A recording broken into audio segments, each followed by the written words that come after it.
जय श्री कृष्ण, राधे राधे, श्री हरिदास। और अब हम आए थे तिरुपति बालाजी मंदिर और वहाँ के दर्शन के बाद हम निकलने वाले हैं अपनी सोमनाथ यात्रा के लिए, यानी कि द्वारिका की यात्रा के लिए। मैंने आप सबके लिए द्वारिका की यात्रा पहले पोस्ट कर दी क्योंकि वो लीला मेरे से रोकी नहीं जा रही थी, इसलिए मैंने पहले आपको डायरेक्ट द्वारिका जी का जो लीला थी वो दिखा दी। और यहाँ पर हमें लाला ने ये फूल दिए थे, ये पहनते हुए यहाँ पर हम थक चुके थे, तो थोड़ा चाय पीने के बाद अब हम निकलेंगे आगे की सफ़र पे। और यहाँ से हमने शुरुआत की थी नेक्स्ट डे मॉर्निंग में। आगरा से ही हमें फ़्लाइट मिल गई थी और वो हमें जो है छोड़ने वाली थी अहमदाबाद। और वहाँ से हम बाय ट्रेन, हमने 2 ट्रेन जो है हायर की थी। पहले हम जाएंगे अहमदाबाद टू वेरावल। यहाँ पर हमें और भी भक्त मिलने वाले थे, तो इसलिए हम पहुँचने के बाद ये देखिए हमें भक्त मिल चुके हैं।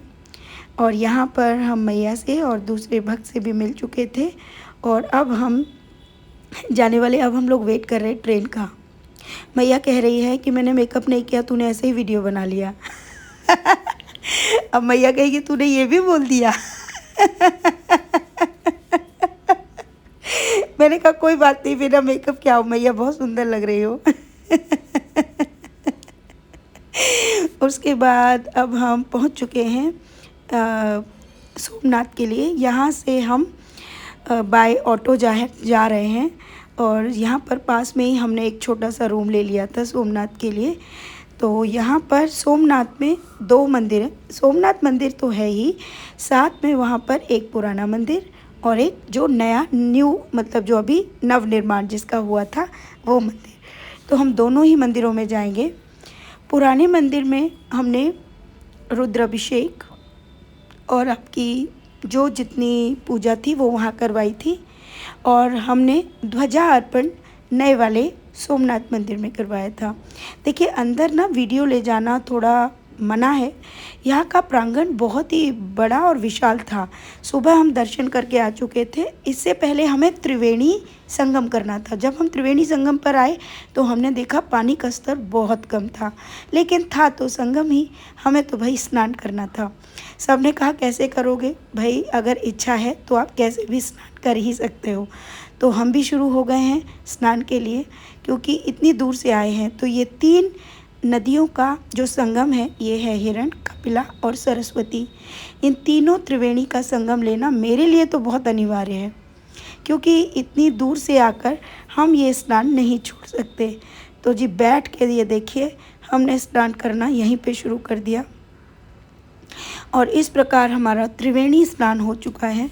और अब हम पहुंचेंगे अपने रूम पर और वहां से हम निकलेंगे समुद्र के पास। बहुत सारे दर्शन जो हैं पांडव काल से जो स्वभू निकले शिवलिंग जी के दर्शन हैं उसको करने के लिए। तो हम निकल चुके हैं। ये सामने आप देख रहे हैं बहुत ही सुंदर समुद्र के किनारे बसा हुआ सोमनाथ मंदिर, बहुत बहुत बहुत सुंदर है। तो मैं ये वीडियो आपको कई पार्ट्स में डालने वाली हूँ, एक साथ नहीं डाल पाऊँगी क्योंकि वीडियो ना जल्दी पोस्ट नहीं होती है, बहुत टाइम लेती है, 3-3 4-4 घंटे। पता नहीं मेरे फ़ोन में ही कुछ लोचा है, ठीक है। तो इसलिए तो यहाँ से हम देख रहे हैं, हम तैयार होके बाद त्रिवेणी संगम के बाद हमने कहा चलिए हम जो है ये दर्शनों के लिए चलते हैं जो स्वयं से नव निर्मित हैं और मतलब स्वयं से ही वो यहाँ पर निकले थे, जो कि पांडव काल से हैं, ठीक है। तो इनके दर्शनों के लिए हम आ चुके हैं। और मैं आपको एक और बात बता दूँ, मुझे आई फ्लू हो गया था, इतनी ज़्यादा खुजली थी मेरी आँखों में। तो सब ने कहा कि भैया ये चश्मा ही लगा लो। मैं ज़्यादा ये सब चश्मे वश्मे नहीं लगाती हूँ, लेकिन सबके भाई आँख में प्रॉब्लम थी, दूसरों को ना हो जाए, इसलिए ये लगाना बड़ा अनिवार्य था। लेकिन वैसे ज़्यादा बुरी नहीं लग रही हूँ, हाँ अच्छी ही लग रही हूँ। तो ये लगा लिया है। और यहाँ पे ये जो कंकड़ है ये बहुत चुभने वाले हैं, तो यहाँ तक तो हमें चप्पल पहन के आना पड़ा और इसके बाद हम उतार देंगे। तो यहाँ पर ऐसे 3 स्वयंभू शिवलिंग्स हैं जिनके दर्शन जो है यहाँ पर किए जाते हैं और यहीं इसी जल से इनका स्नान भी किया जाता है। पहले हमने दूध से, यहाँ पे सब मिलेगा आपको अगर आप यहाँ दर्शन के लिए आते हैं। तो सब सुविधाएं ये ठाकुर जी ने की हुई हैं। वो इसलिए क्योंकि मनुष्य को पुण्य मिल सके, क्योंकि मनुष्य बहुत ही स्वार्थी है। वो 1 रुपये भी खर्च ना करे अगर भगवान सामने भी हो तो, होते हुए भी। इसलिए भगवान ने सारी चीज़ें की हुई हैं, क्योंकि पुण्य तो हमें इन्हीं कारणों से मिलता है। यहाँ से इसी जल से हमने प्रभु का अभिषेक कराया। और यहाँ पे इस तरह से 3 इसी तरह से स्वयंभू शिवलिंग हैं जिनके हमने तीनों के दर्शन किए। और यहाँ पर सब लोग अपने पिक्स और वीडियोस भी बना रहे थे। भाई बनाए क्यों नहीं, ये कुछ यादें होती हैं जो मनुष्य अपने पास रखना चाहता है। तो इस प्रकार से ये देखिए सुंदर सा सोमनाथ मंदिर कितना सुंदर लग रहा है। वहाँ अंदर ना वीडियो बनाना और फ़ोन ले जाना ही अलाउड नहीं है, अन्यथा मैं आपको वहाँ का दर्शन कराती, जो देखने में इतना अद्भुत था ना कि मैं आपको क्या ही बताऊँ। वहाँ पर जब ध्वजा लहरवाई थी उसका भी अपना ही एक अलग आनंद है। अंदर बैठकर जो पूजा हुई थी वो भी मैं आपको दिखाऊंगी कुछ पिक्स के द्वारा ही। वो पिक्स वहीं अंदर ही ली जाती हैं जो उन्होंने हमें भेज दी थी बाद में। तो यहाँ पर हमने भी 1-2 फ़ोटोज़ अपनी क्लिक कराई। गर्मी सच में काफ़ी ज़्यादा लग रही थी क्योंकि चिपचिपी वाली गर्मी थी। ठीक है, गर्मी का मौसम है और थोड़ा सा चिपचिपापन जो है था उस गर्मी में। ऊपर से मेरी आँख में इतनी ज़्यादा खुजली थी कि मैं बता नहीं सकती थी। विभिन्न प्रकार के आई ड्रॉप अपनी आँख में डाल चुकी थी जो कि कम ही नहीं हो रहे थे, मतलब परेशान हो गई थी मैं आँख से। इस बार जो भी गई थी, क्योंकि हर जगह के अलग अलग जल के कारण हो सकता है, कुछ मिट्टी के कणों के कारण हो सकता है, कुछ भी कहिए, ये तो प्रभु ही जाने। पर ये होना भी ठीक है, ज़रूरी है। इस प्रकार से थोड़ा आई ड्रॉप भी गई आँख पे। वैसे तो मैं ध्यान नहीं रखती हूँ, लेकिन इस प्रकार से थोड़ा ध्यान रखा अपनी आँखों का। और यहाँ से होकर अब हम निकल चुके हैं आगे के दर्शनों के लिए। अब हम जाने वाले हैं यहाँ के दर्शनों के बाद भालकानाथ जी के दर्शन के लिए। भालकानाथ जी का दर्शन यानी कि भगवान श्री कृष्ण के उस दर्शन के लिए जहाँ पर भगवान श्री कृष्ण को भालका द्वारा तीर मारा गया था और जिससे भगवान ने अपने शरीर को इसी स्थान पर त्याग दिया था। स्थान वो दूसरा था लेकिन तीर इस स्थान पर लगा था। तो हम भालका तीर्थ मंदिर आ चुके हैं। यहाँ पर आने के बाद आते ही बताए थोड़ी देर के बाद ही ना रोना स्टार्ट हो गया। हम सब जान रहे हैं कि ये प्रभु की लीला है, हम सब समझ पा रहे हैं कि ये प्रभु की लीला है। हम भी यहाँ आए हैं प्रभु की लीला के द्वारा। हम भी यहाँ पर जो करने वाले हैं वो प्रभु लीला द्वारा ही होने वाला है। हम स्वयं से ना कुछ सोच सकते हैं ना कुछ कर सकते हैं। लेकिन ये सब पढ़ने के बाद ना आंखें भर आई थी। ऊपर से मेरी आंखों में बहुत ज़्यादा प्रॉब्लम थी और कंट्रोल से बाहर था सब कुछ, क्योंकि हम अपने प्रभु को नहीं देख सकते ऐसे। पता नहीं क्यों, मैं आपको बता नहीं सकती। उस समय जो भाव उत्पन्न हो रहे थे, प्रभु के चरणों में चंदन लगाना है, मेरे प्रभु के पैरों को छूना है, वो सारा सपना प्रभु ने यहाँ आके पूर्ण किया।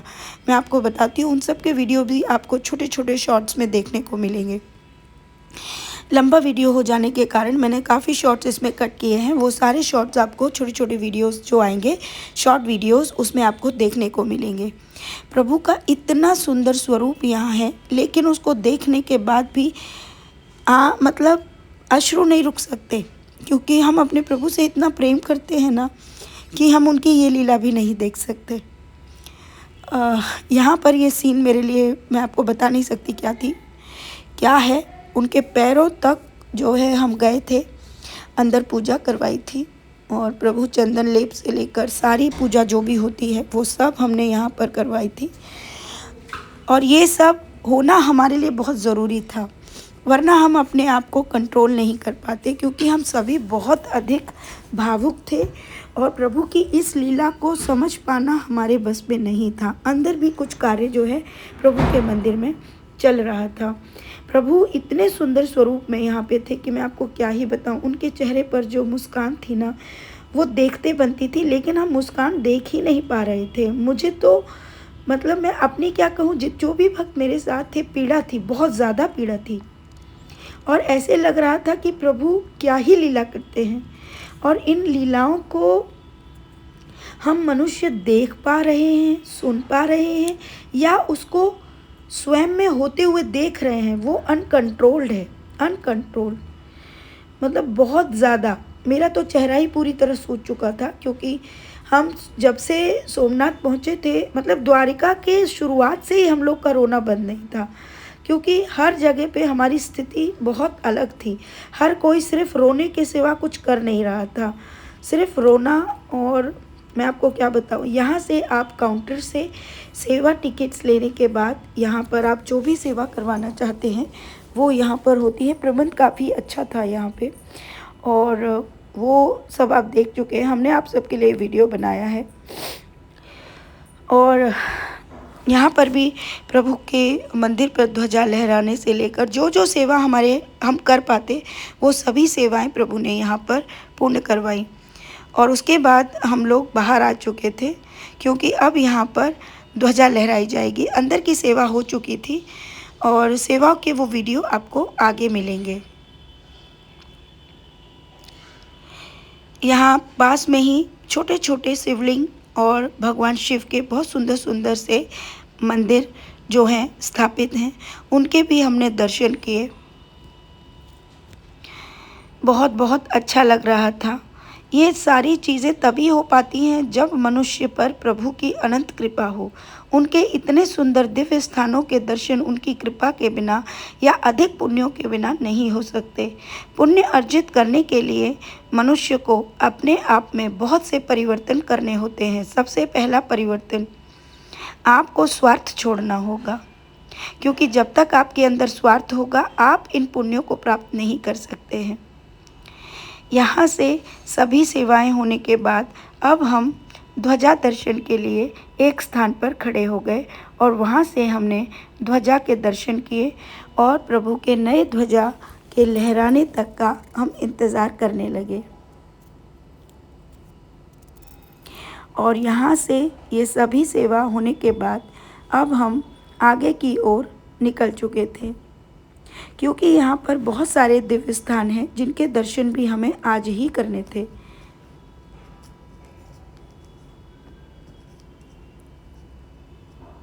यहाँ पर बड़ी बड़ी बोट्स, क्योंकि समुद्र है तो यहाँ का मुख्य व्यापार मछली उत्पादन ही है, जिसके कारण कुछ जगह तक काफ़ी दूर तक स्मेल भी आ रही थी। हम पुनः भालका मंदिर में आ चुके हैं, क्योंकि हमको 10 से आधा घंटे के लिए ब्रेक दिया था, उसमें हम लोग दूसरे स्थान के दर्शन के लिए गए थे। अब हम आ चुके हैं, यहाँ पर आरती हो रही थी।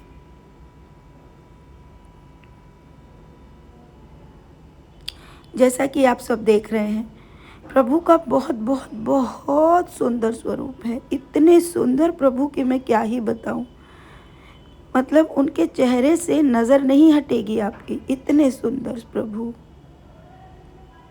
प्रभु के चरण नहीं देख सकते हैं। बहुत बहुत बहुत बहुत कष्ट, अनंत कष्ट की अनुभूति फील होती है। अब भी मैं ये वीडियो देख रही हूँ तो मेरे सिर में दर्द आ रहा है, मैं सच बता रही हूँ। एक साइड मेरे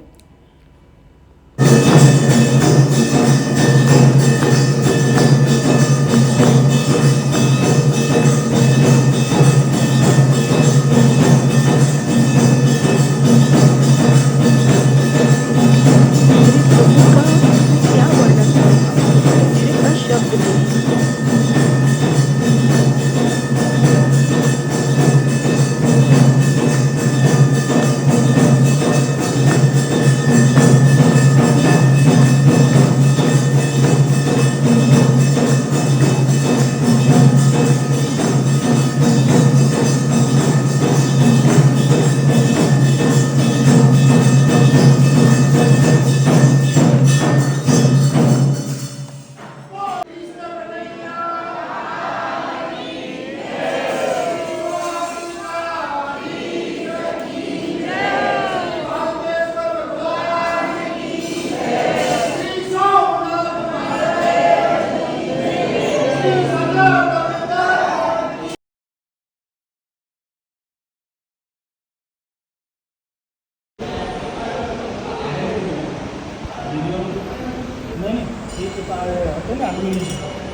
यहाँ पर अब चल रहा है ध्वजा पूजन। पहले चरण पूजन, चंदन पूजन, तुलसी पूजन, सब होने के बाद ध्वजा पूजन चल रहे हैं। और ध्वजा पूजन के बाद आप सब आगे भी दर्शन करेंगे। ये वीडियो मुझे बाद में पंडित जी द्वारा ही भेजा गया था और मैं तब से पंडित जी का नंबर देख रही हूँ, मुझे मिल नहीं रहा। यहाँ पे आप ये जो दर्शन है ना, ये मैं नहीं कर पाती हूँ प्रभु की चरण। हरे कृष्ण।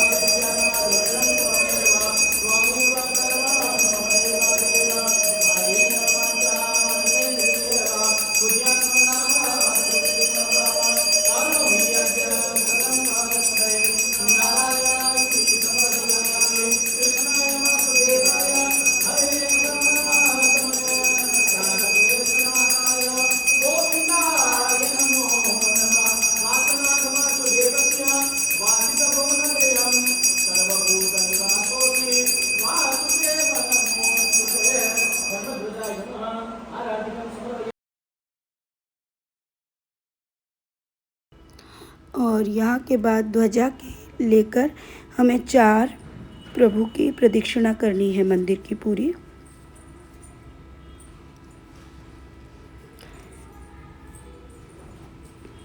और हम सब प्रदक्षिणा के लिए निकल चुके हैं।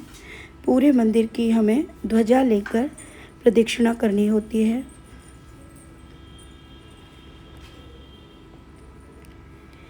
मेरा बस नहीं चलता है, अन्यथा ना मैं जाने में क्या ही कर दूं। मेरी ऐसी ऐसी इच्छाएं जागृत होती हैं, लेकिन जितना मैं कर पाती हूँ, मैं क्या कहूँ, या जितना मुझसे प्रभु करवाते हैं, क्योंकि करवाने वाले वही हैं उसको, क्योंकि मेरा स्वयं का कोई अस्तित्व नहीं कि मैं कुछ भी कर पाऊँ।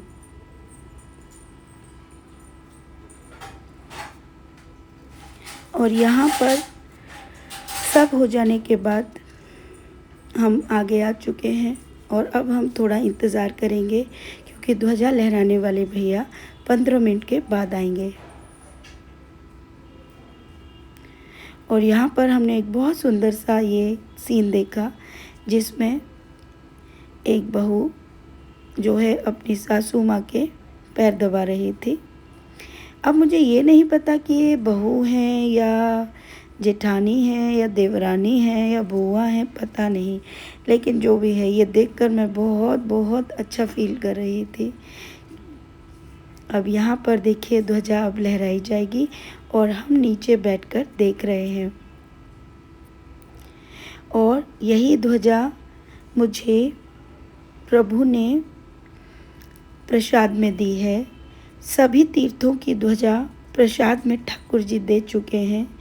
जब कभी करुआ बिहारी जी का मंदिर प्रभु बनाना चाहेंगे, कब बनेगा मुझे नहीं पता, क्योंकि ये छोटी बात नहीं है प्रभु का मंदिर बनाना, क्योंकि इसके लिए तो प्रभु की कृपा होने के बाद ही हो पाएगा। तब ये ध्वजाएं उस मंदिर में लहराई जाएंगी, क्योंकि प्रभु के प्रत्येक मंदिर से, प्रत्येक स्थान से प्रभु ने ध्वजा प्रसाद रूप में दी है। सभी तीर्थों का फल मनुष्य को करुआ बिहारी जी के दर्शन के साथ प्राप्त होगा। प्रभु किसी न किसी रूप में करुआ बिहारी जी के साथ यहाँ विराजित होंगे ही, जैसा कि आप अब तक जान चुके हैं। ये वीडियो मैं बहुत छोटा बनाना चाहती थी, लेकिन देखिए छोटा छोटा करते करते ही काफ़ी बड़ा वीडियो ये बन चुका है।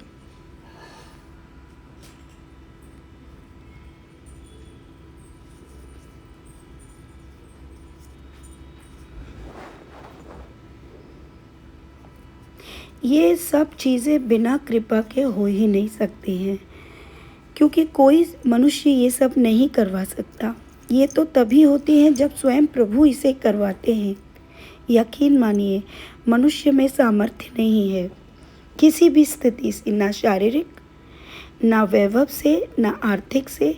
ये सब मेरे प्रभु की कृपा के कारण हो पाया है और उन्हीं के कारण ये सब हो पा रहा है। ध्वजा बहुत सुंदर लग रही है, ये देखकर हम सब बहुत बहुत अधिक खुश थे, क्योंकि यहाँ बैठकर हम सामने से ध्वजा को देख रहे थे। पंडित जी ने हमें यहीं बैठने के लिए कहा था कि आप यहाँ से ध्वजा दर्शन कीजिए।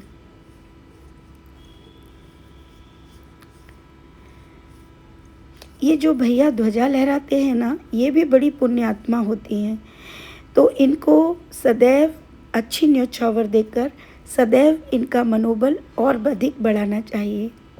तो ठाकुर जी की कृपा से वो ये शरीर कर पाता है। जब तक ठाकुर जी करवाना चाहेंगे तब तक होगा। जिस दिन इस शरीर की स्थिति नहीं होगी वो एक जगह स्थिर कर देंगे, इतना तो मैं अब जान ही चुकी हूँ। और ये देखिए यहाँ आके भैया ने हमें ध्वजा दे दी है और मैं बहुत बहुत बहुत खुश हूँ। मतलब ऐसा फील होता है जैसे मेरा लाला ही है।